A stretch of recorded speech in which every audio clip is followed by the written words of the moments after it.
Hello guitar enthusiasts of every stripe and description. It's Steve, the OG Guitar Nut, and welcome to an unboxing episode of Guitar Nuts Anonymous.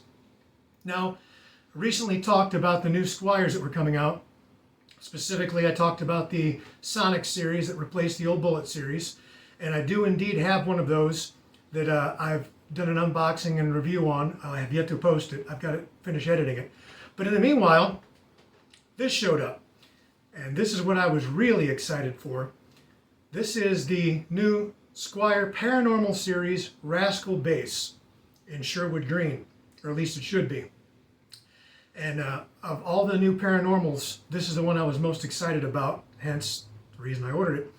And I wanted to unbox it with you and take a look at it. So without any further ado, let's do that. Now, interestingly enough, this particular model is based on an existing model from the past. Back in, was it the 90s? Maybe it was the 2000s. Maybe it was the 2000s. I guess I could do my research, right? It wouldn't be me if I did. There was actually a Fender Rascal bass that was similar, and it was a 30-inch scale, same body shape, based on the Fender Bass 6. But unlike this, it had 3 single coil lipstick type pickups. And while it was very cool, I think the general consensus was, great packing by the way, Squire, that it didn't sound very bassy, so to speak. Right. I should mention, this was ordered directly from Fender. It was interesting, the packing job that they do there. I tried to order one of these from Sweetwater, and neither they or indeed any other retailers I could find were able to get a hold of these, at least not at the time that I made my order a few days ago. And I happened to be at the Fender website just because, and I saw that I could actually order these direct from Fender. They had the entire Paranormal series and virtually everything else available at their website, fender.com. And interestingly enough, it had a 10% off coupon code if you signed up to either get emails or text messages in your phone. So, I mean, as far as I was concerned, that was a no-brainer. This is a $449 bass, you know, brought the price of this thing down to just over $400. And it was here in 4 days. So, this is really interesting. I've never seen the packing job directly from Fender like this. Each one of these tuners is sealed in its own little plastic pouch, sort of. Interesting. And this is really secure. It's got your usual body shroud, but it's also got some side padding on here. It's all taped together. Really interesting. Designed and backed by Fender, crafted in China. Let's see here. Oh, wow. Now, those of you that have been watching this show for any amount of time know that there are certain things I absolutely love, Rickenbackers, for instance, things of that nature.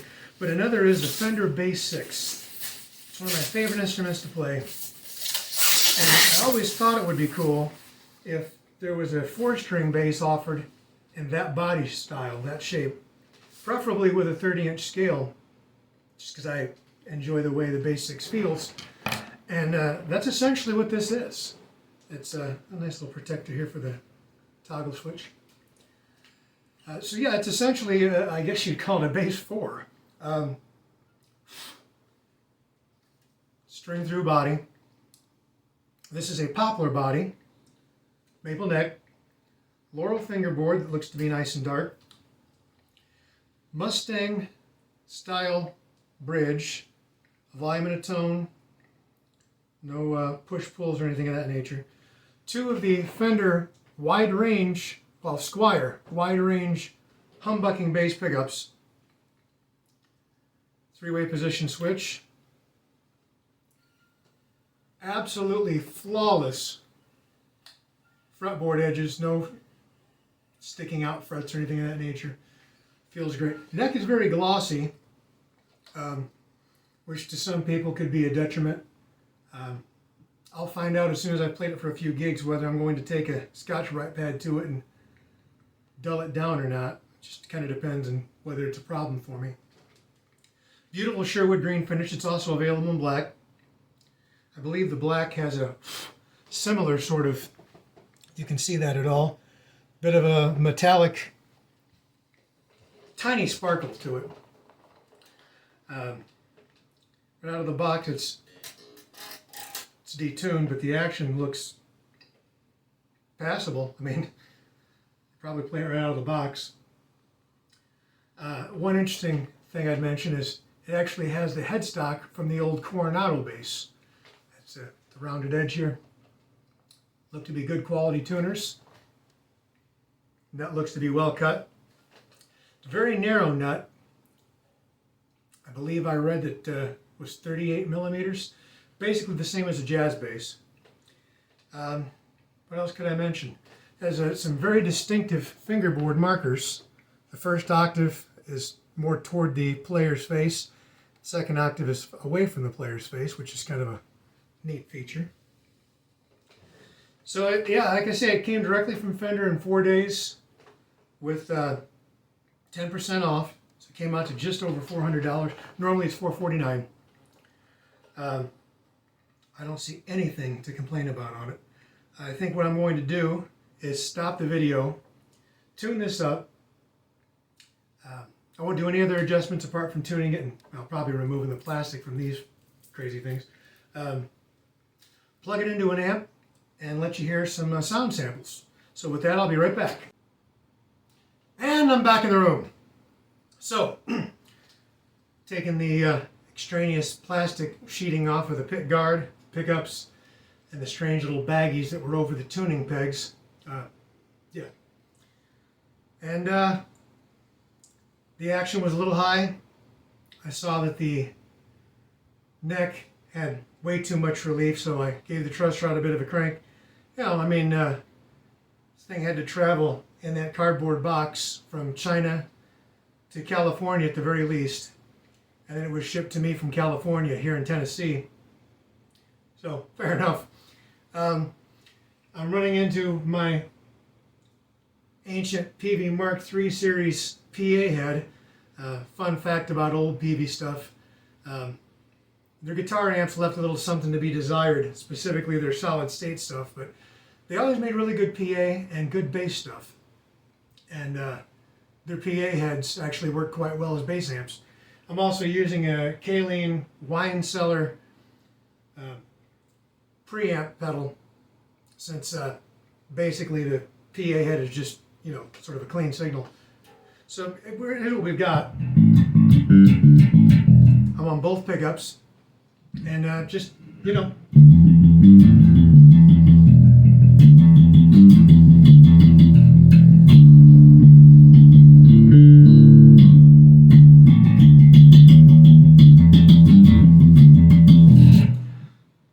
plays great, sounds great. 3 different pickup selection here. We've got neck pickup,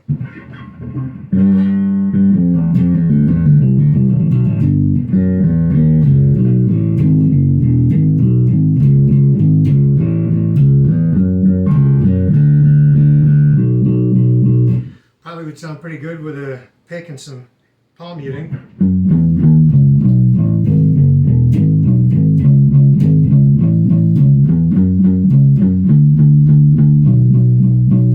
Yeah, indeed.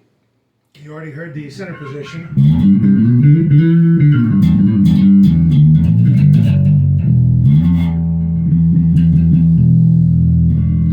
And nice and bright here in the bridge position.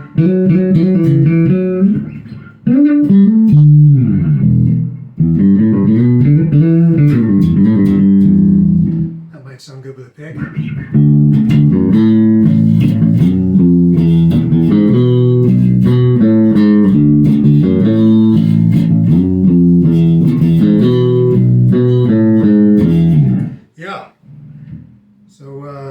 Let's see. I'm not a slapper by any stretch of the imagination.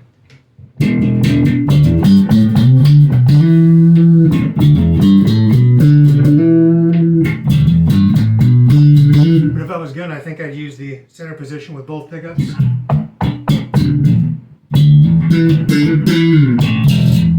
Yeah.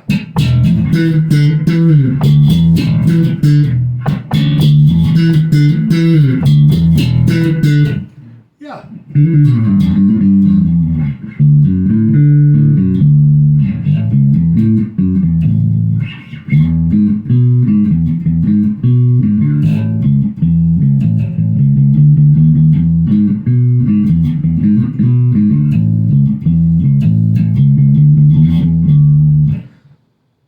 Plays great.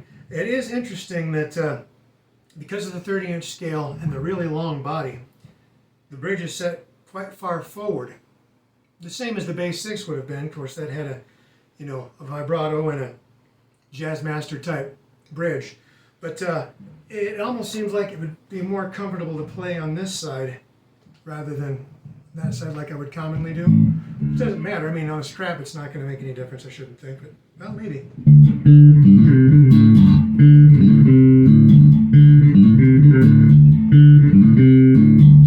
Sorry about all the reflections. It's a very shiny bass.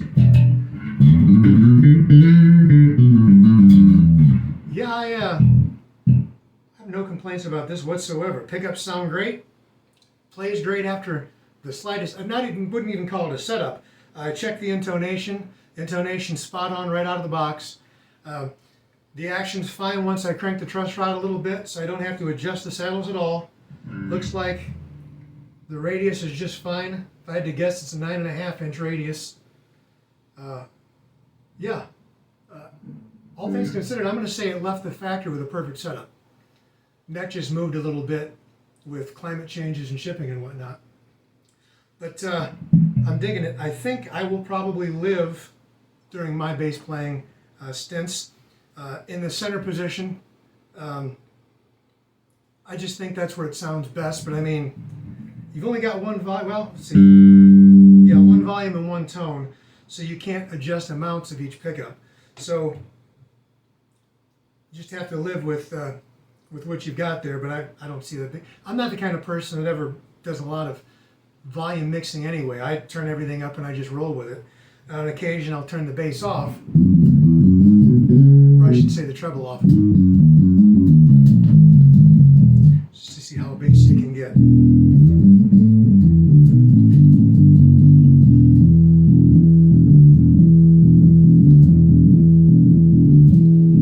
Get a downright W if you wanted it to.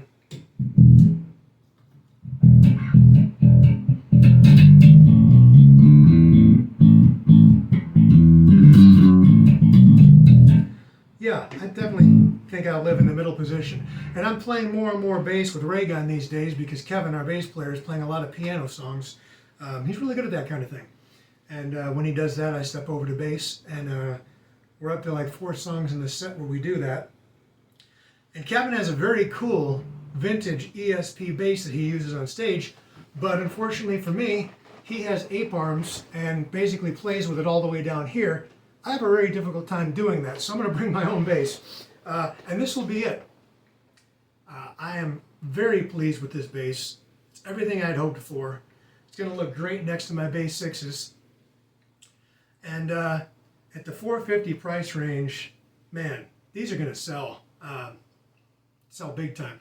Now, I just got an email today from Sweetwater telling me that they have the black version of this in stock as of today. Even though it's brand new, I've got to think if you ask your sales engineers, they call them at Sweetwater, that they could get you one at 10% off and free shipping, just like the Fender Direct does. But would I recommend this? Oh yeah, absolutely. It's a great bass. And I heard some people saying they thought this was going to be neck divey. But I got to be honest with you, I don't get that impression at all. Just the contrary. I feel like the body on this is where most of the weight is. I hate to step out of frame, but let me do this. La la la, la la la, la la la. And grab a strap here. Get one of my P&P vegan-friendly pleather straps here. Let's see. Well, I see what they mean. The geometry is such, is it pulling a little bit? I mean, yeah, but it's not going anywhere. It's just you can feel that the weight's here.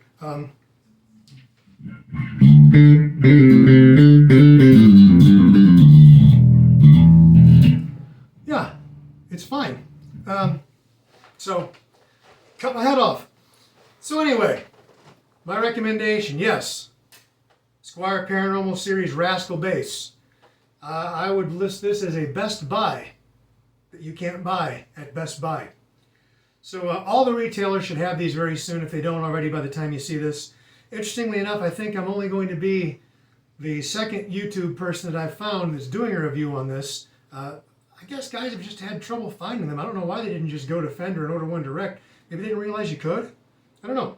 But I highly recommend it. So if you're looking for a great bass for a guitar player, since it's short scale, 30 inches, or just anybody that likes short scale basses, which I do, and that don't necessarily feel like a short scale bass since this is so physically large. So until you see me next, stay cool, stay frosty, chime on, rock on, get down low, and be good to yourself and others. And for crying out loud, play the damn bass, or guitar as is applicable. Till next time, Steve out.